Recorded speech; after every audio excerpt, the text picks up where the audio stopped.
Welcome back to another Alliance War. This time around, 4 Lokis taking on ISO8A, and this is the final war before we can check in on the standings for Season 3. This war I'll be taking in Void, Stark Spidey, and Medusa. That is right, Medusa is back. Plan on using Medusa for this first fight here, since it is a 6-star Science Champion, and I know there's not going to be an OG Spidey here. I'm thinking that it's going to be either Yellow Jacket or it's going to be a Miles Morales. Those are the two Science Champions that come to mind when I think about this node, since it has that, it has Limber, and then it also has the Aggression Fury, which allows them to stack up a whole lot of damage if you can't get any kind of attacks in. I'm going to go ahead and pop on a 25% health boost, 20% champion boost, as well as a 10% attack boost. This is mostly having to do with the next fight that comes after this one, which I'm a bit worried about. I'm a bit worried about the next fight, which is going to be a MODOK on the Bane and Stun Immune node. But first node up, whoa, we have a Sentry. Okay, did not see Sentry coming. This is a little bit scary because I'm not entirely sure all of this guy's animations, and I was so focused on this guy's animations that I didn't even realize that I still have Suicide Masteries on. Pretty noob mistake here. I'm grinding for a 5-star feature champion at the moment, so yeah, forgot to swap my masteries. And after this fight, I still didn't even realize. Like, look, I'm down to 76% health. I barely got touched at all that fight. And when I get to the next screen, that's when I realize how much health that my champion's missing. And I'm thinking like, whoa. I guess that guy has, he does a lot of damage through block or something. I must have blocked too much. That's why I lost all that health. But no, turns out I'm just an idiot. Okay, so next node up, this is Bane and Stun Immunity. Like I said, this is going to be a MODOK. We scouted this out ahead of time, saw that this was a Science Champion, and was pretty sure that it was going to be this guy's MODOK, since it is in his profile and everything. And yep, that's correct. It is MODOK. You can see it with the persistent charge there. And I'm going in with Void, and I'm just going to do the heavy attack strategy. And I popped on by the way, I popped on a champion regen boost just because I knew I was going to be taking a bunch of block damage, just baiting out heavy attacks. So I was like, okay, well, this will keep my health pretty high and allow me to do more damage with Bane. So okay, fine, let's go ahead and do that. But yeah, with the suicides, kind of interfered with that plan of mine. And as you can see, I'm taking quite a bit of damage here. Even that special one reverses a bit of the willpower healing that I had going. So, yeah, really messed me up that I had suicides on for this fight. I mean, my degen is ticking for a little bit extra than it normally would have, but I didn't really care about that. I wanted to keep my health total as high as possible. And it turns out, as a result of having suicides, I just had to use a whole bunch of potions to heal up all this damage I took. I go ahead after that fight. At some point during that fight, I realized that I had suicides on, so I go ahead and switch. But of course, my regen boost, which I was hoping to get 2 fights out of, I only got the 1 fight out of. Otherwise, I think this war would have been relatively cheap in terms of item use. But, I am going to have to use some potions to heal up. Okay, this is 6-star Awakened Skill Champion, and you saw on the profile there, that is a Thor Ragnarok. So yeah, and actually I clicked on the champion earlier before I joined war, and it's a Sig 40, which is crazy, man. I have a Sig 40 6-star Thor Ragnarok. It's just nuts. But I go ahead and heal up my Void here, and I brought Stark. I'm actually not going to use Stark Spidey at all this war. I brought Stark Spidey for this particular fight, even though I'm not going to use him. I just wanted to, I was thinking like, wow, what if this guy had such a crazy 6-star roster that he also had like a duplicated 6-star King Groot, and I got stuck on this fight using Void. So I was like, alright, let me just bring Stark Spidey just on the off chance that that might be the case. But it turns out, no, it's the Thor Ragnarok, and it's not too difficult of a fight. I just got to make sure to time my L1s with his the whole 20 attack thing, and as a result of that, I'm going to block a bit here just to build up my power so that I can safely cancel out the power gain that he's going to have. Although I didn't realize I had 2 petrifies on, which also completely shuts out all of that power gain that he had anyway. So yeah, kind of took a little bit of extra block damage there than I needed to, but that's all right. You learn something new every day. I should have known that interaction just because I like Void so much, but yeah. I did not know, did not realize. Gonna go ahead and pop the special 2 here just to get a couple of extra debuffs on him, get all that extra damage. And he's gonna go down a couple other hits. There we go. And Thor Ragnarok is down. Alright, moving on. Go ahead and switch over to path 7 now. And we have a Bishop for the mini-boss. Okay, so Bishop on Bane, I'm sorry, not Bane, Buffet is not too big of a deal. I'm not going to pop any 3-minute boost. I am going to pop one more potion here, just to make sure that I'm topped off. If this was the final fight, I probably would have just risked it and said, hey, you know, I still have like 45,000 HP. This guy's not going to kill me. But it's not the final fight. I do have some other fights beyond this, so we are definitely going to heal up. And Bishop is not that big of a concern for me. I try to push him to his SP2 as much as possible, just because the special 1 is a little bit annoying to deal with. End up taking more block damage that way. I make sure to hesitate on punishing his heavy attack. In the past, I've definitely got clipped by the second part of his heavy attack because the animation's a little bit slower than I normally think. But this time around, I was pretty good with it, just remembering to really delay for that gunshot. Don't go in. And yeah, just trying to push him again to his special 2 as much as I possibly can. Let him fire off this L2.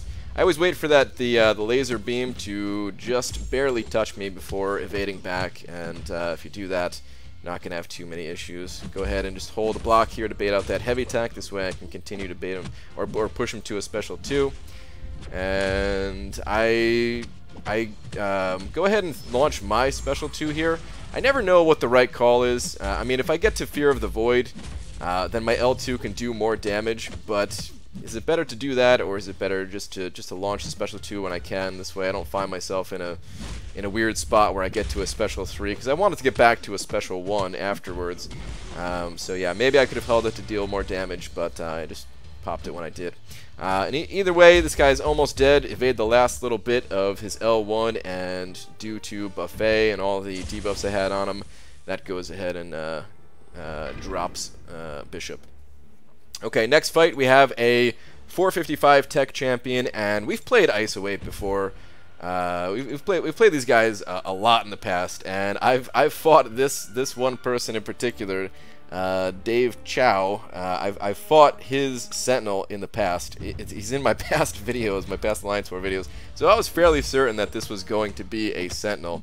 But just on the off chance that it was someone else, I wanted to bring in Void, and I get punished there a little bit slow on attacking after the heavy attack, which is a little unfortunate, but otherwise, you know, the fight's starting out okay. But yeah, this fight could have been a total joke if I brought in Medusa. It's just, you know, I wanted to make sure that there was no possible chance that they were faking us out and throwing in a different champion here.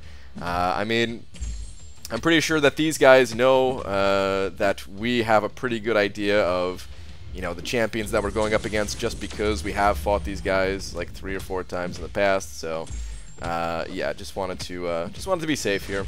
This could have easily been an Infinity Man just swapped out or something. Go ahead and evade the L2. And at this point, he's got a lot of analysis charges, but he's almost dead. And I don't really mind, you know, pushing him closer to that 100%. I am going to try not to try to avoid it a little bit. That's why, actually, that's why I used an L2 partially the way through the fight here, just to not give him those extra 20 analysis charges. But at this point, you know, if he got to 100%, it's not that big of a deal. Just keep evading the L1s. And like I said, he's about to go down, so I don't have to deal with this issue for too long. I probably could have just ran in and did a 5-hit combo at the end there after that last heavy attack and been fine. But bait out one more L1, 5-hit combo, he's down. Alright, moving on. We have a Mystic Champion. Mystic Champion with 3 persistent charges, which means it's going to be Mephisto. Go ahead and pop 1 potion here, just because 1, this is not my last fight. 2, I'm about to re-boost up because I actually had to wait to get more energy, so I'm going to go ahead and pop a 15% health boost on. Plus, I'm thinking if somehow this guy gets to an L3, before I can, yeah, if I get unlucky basically with my petrified debuffs, and he's got Mystic Dispersion and gets to an L3, I want to be able to eat that L3. Mephisto's L3 doesn't deal that much damage, so I don't need to pop like an invulnerability boost or anything.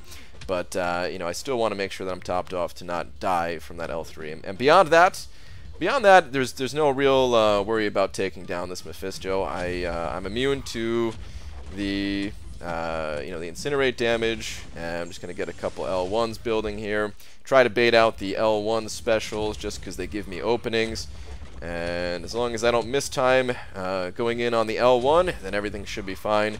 The L1 is a little bit tricky to punish. You have to be pretty quick with it. There's not that large of a window of opening, so sometimes go in just slightly too late and get parried, or sometimes you'll try to dash in too early and just get clipped by the second part of the L1.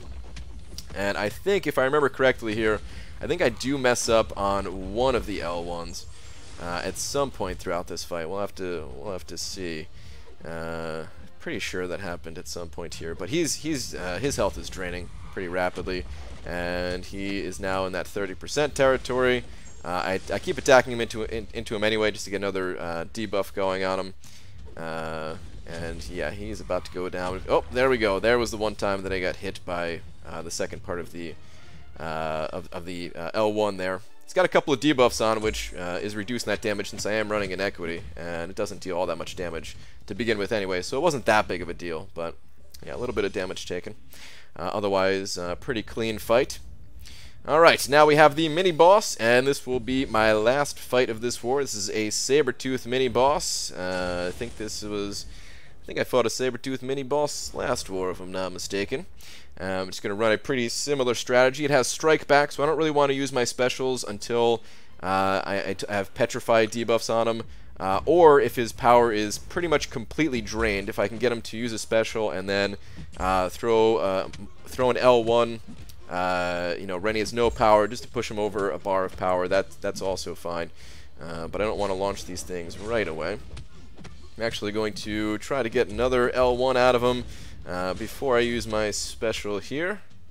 Go ahead, bud. Let's see that L1 out of you. There we go. Now I can use my L1, push him back to an L1, bait this out one more time.